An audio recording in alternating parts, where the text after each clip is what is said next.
ang hiwalayang Tito Vic and Joey at Tape Incorporated. Laman ng balita, yung paghiwalay ng TVJ at ng Tape Incorporated. Huwag na muna nating pag-usapan yung nangyari dahil malamang alam na po natin lahat yan. Ang pag-usapan po natin ngayon ay ang mga posibleng legal concepts or issues na tatalakayin kung sakaling hindi magkakaayos ang mga partido o padalhin sa husgado ang mga issues na ito. Una dyan ay ang relasyon ng TVJ at ng Tape Incorporated. Sila nga po ang bumubuo ng TV show na tinatawag na Eat Bulaga. At ang production outfit ay ang Tape Incorporated.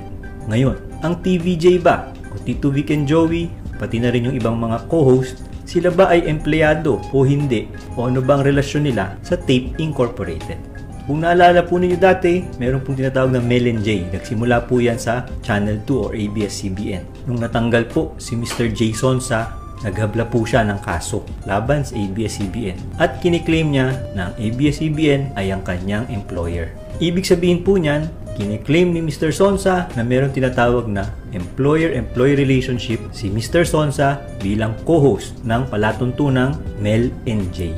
Sabi po ng Korte Suprema, wala pong employer-employee relationship si Mr. Sonsa sa ABS-CBN dahil kinarakterize o tinawag na independent contractor si Mr. Jay Sonsa ng Supreme Court. Dahil nga po walang employer-employee relationship, lumalabas po na independent contractor o isang talent si Mr. Sonsa at hindi empleyado ng ABS-CBN. Kung gagamitin po natin ang basihang yan, masasabi po natin na sila Tito Vic and Joey ay mga talents po at hindi empleyado ng Tape Incorporated.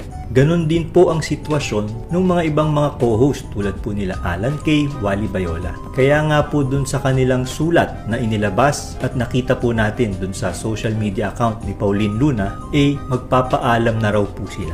Take note po of the word papaalam. Hindi po nila sinabing magre-resign na kami. Dahil very likely po ay hindi sila empleyado. Dahil kung hindi po kayo empleyado, hindi nyo po kailangang mag-resign.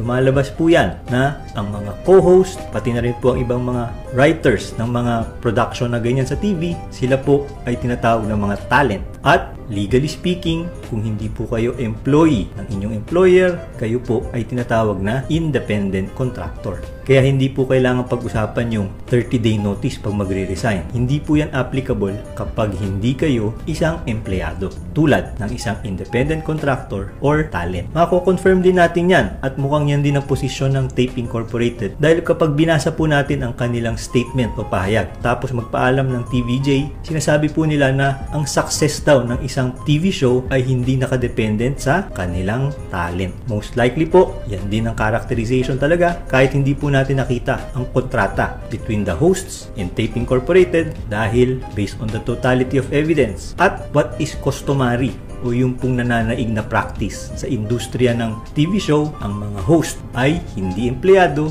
kung hindi mga talent at ang legal term po sa kanila, independent contractor.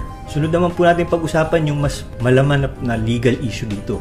Sino ang may-ari ng words na Eat Bulaga? Balikan po natin yung tinatawag na intellectual property dahil nakapaloob po yan doon sa tinatawag nating Intellectual Property Code of the Philippines.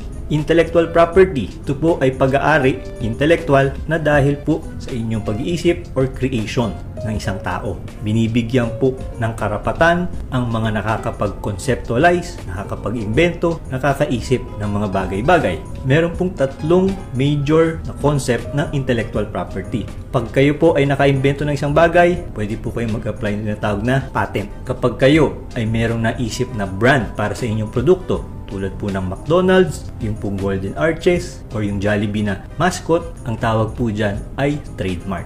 Yan po ang relevant sa usapin ng Eat Bulaga. Bakit kanyo? Yung pong Eat Bulaga, yung pagkakadrawing niya, yung kulay niya, yung font niya, ay naging mark or trademark ng nasabing TV show. Kaya dapat kung sino ang magme-may-ari ng nasabing trademark, susundin ang probisyon ng Intellectual Property Code of the Philippines. Base po sa mga available records or press release sa internet, ang nasabing Itbulaga daw ay ni-register ng Tape Incorporated. At ito nga raw po ay mag-e-expire on June 14, 2023. May 10 years po ang registration ng mga intellectual property tulad po ng trademark na Itbulaga. Ngunit, may konti pong issue dyan. Pwedeng sabihin ng mga abogado, kapag kayo po ay nag-register ng trademark, kailangan nyo rin pong tukuyin kung anong klaseng goods or services nyo nire-rehistro ang nasabing trademark. Ang ganda pong halimbawa, kahit po ang McDonald's ay registered na sa Intellectual Property Office, pwede nyo pa rin pong gamitin ang McDonald's kung kayo po ay gagawa ng tsinelas, o di po kaya ay gulong. Dahil magkaiba pong goods or services na classification yung pong McDonald's na hamburger at yung binabalak nyong McDonald's na pako or gulong. Sabi po sa records ng Intellectual Property Office, ang Itbulaga na nirehistro o nakapangalan sa Tape Incorporated ay nakaklasify for merchandise. Ibig pong sabihin, posible po na mga t-shirt, mga apparel, yan po doon po kinlasify ng Tape Incorporated nung nirehistro po nila ang trademark na Itbulaga. Ibig pong sabihin yan, pwedeng may ibang mag-apply ng Itbulaga sa ibang goods or services. At ito nga po ang ginawa raw ni Tito Vic and Joey pati ni Tony Tubiera noong February 27 ng current year. Ayon po sa records ng Intellectual Property Office, ni-register ni Tito Vic and Joey at Tony Tubiera noong Feb 27 ang brand or ang mark na Itbulaga at under po ito sa entertainment services. Ibig sabihin, yung entertainment services po ang naging classification kung saan nirerehistro ng nasabing mga aplikante ang brand or mark na Itbulaga. Sumunod din po si Joey De Leon na nag-apply din po bilang kasunod nung pagrehistro ng TVJ. Pending pa po as of now ang nasabing application dahil nga po may prosesong involved pagdating po sa pagrerehistro ng trademark. Diyan po tayo susunod na konsepto. Ganun ba kabilis ang pagparehistro ng trademark? Hindi po. Dahil meron din pong mga requirements yan. Sa dinami-dami pong requirements, meron po tayong tutukuing dalawang bagay. Una po dyan ay ang requirement na merong declaration of actual use. Bakit po may ganyan, attorney, ng declaration of actual use? Akala ko po ba, sabi nyo, kapag naisip o nagawa na, pwede nang irehistro. Tama po yun, pag naisip nyo na. Pero kailangan nyo patunayan na kayo ang unang gumamit ng nasabing mark or brand. Dahil may mga magsasabing ako nauna o siya nauna, titingnan po through an affidavit kung kailan ginamit ni A ang nasabing mark para patunayan na siya ang may priority in right of registration kaysa kay B. Requirement po yan, kaya magkakatalo po dyan kung sino ba talaga ang unang nagsabi o gumamit ng words na Itbulaga. At tulad po ng nabanggit natin kanina, hindi po porket nagrehistro kayo ng words na Itbulaga, ibig sabihin inyo na ang Itbulaga dahil kinakailangan yung tukuyin kung saan yung nire-rehistrong goods or services. Alinsunod po to doon sa tinatawag na NIS classification. Ito po ay parang convention or treaty kung saan pag magre-rehistro ng trademark, hindi lang po sa Pilipinas, kundi sa buong mundo, kailangan mong kunin sa ang particular classification doon sa NIS classification nyo, nire-rehistro ang nasabing trademark. Kaya dyan po ang mga malamang na pagtutunggalian ng mga abogado if in case magkaroon po ng issue kung sino ba ang may-ari ng mark na Itbulaga. Mahalaga po yan dahil alam po natin, sinusundan po natin ang Itbulaga. Kung kayo po ay follower or nanonood, hinahanap nyo po yung Itbulaga. Ang tanong, sino ba ang may legal right to actually use the words Itbulaga sa kanilang TV show? Punta naman po tayo sa posibleng third legal issue dito po sa usapin ng paghihiwalayan ng TVJ at ng Tape Incorporated. Dahil nga po merong posibleng magkaroon ng panibagong TV show, paano pag nagkopyahan yung mga TV show segments or games? May legal basis ba to? Pwede ba to, attorney?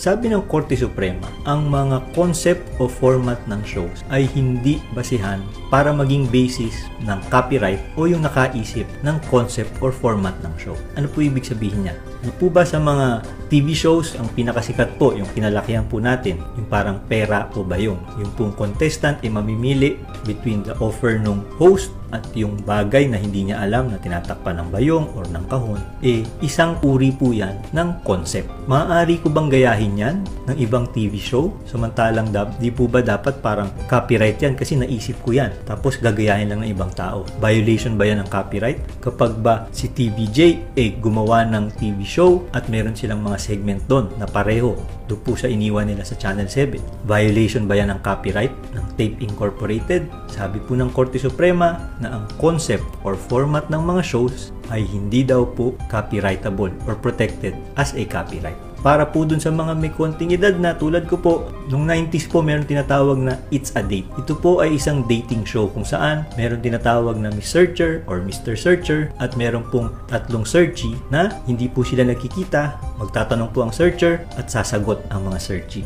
Mula po sa mga tugon o sagot ng searchies, doon po mamimili ang searcher. Kinasuhan po ang It's a Date ng isang TV show dahil ginaya lang daw po yung concept or format ng It's a Date doon po sa naunang dating show. Umabot po yan sa Korte Suprema. Ano po ang sabi ng Korte Suprema? Ang concepts or formats ng show ay hindi po protected as a copyright dahil malinaw po ang sinasabi ng Intellectual Property Code that ideas or concepts hindi pa po yan copyrightable or hindi po porket nakapag-isip kayo may copyright na kayo dyan. Ang protected po ng copyright ay yung expression ng idea or ng format. Ano po ang relevance niyan dito sa issue ng TVJ at Tape? Kapag po gumawa ng bagong TV show ang TVJ, maaari pa rin po nilang gawin yung mga ibang segments na galing sa Itbulaga or sa Tape Incorporated nang hindi po nababiolate yung copyright noong naiwang show. Dahil kung susundin po natin ang naging diskusyon ng Korte Suprema tungkol sa mga concepts or formats ng show, hindi po protected as copyright ang concept or format ng show. Dahil ang protected lamang ay ang expression of that concept. Ibig sabihin, kung paano nyo in-execute yung inyong concept, yun lamang ang magiging copyrightable. Kapag ginaya yan na may konting modification dahil nga po nag-iba na ang expression, hindi po pwedeng sabihin na itigil mo yan dahil ginaya mo lang yung idea ko. Of course, dapat hindi parehong-pareho yung pangalan ng segment, pero kahit may similarities doon po sa segment, dahil nga po nag-evolve, dati po kwarta o kahon, naging pera o bayong, wala pong violation dyan dahil nagkakaiba po doon po sa expression noong concept ng segment na iyon. Ngayong alam na po natin yung mga posibleng maging legal issues, antayin na lang po natin how things will turn out dito po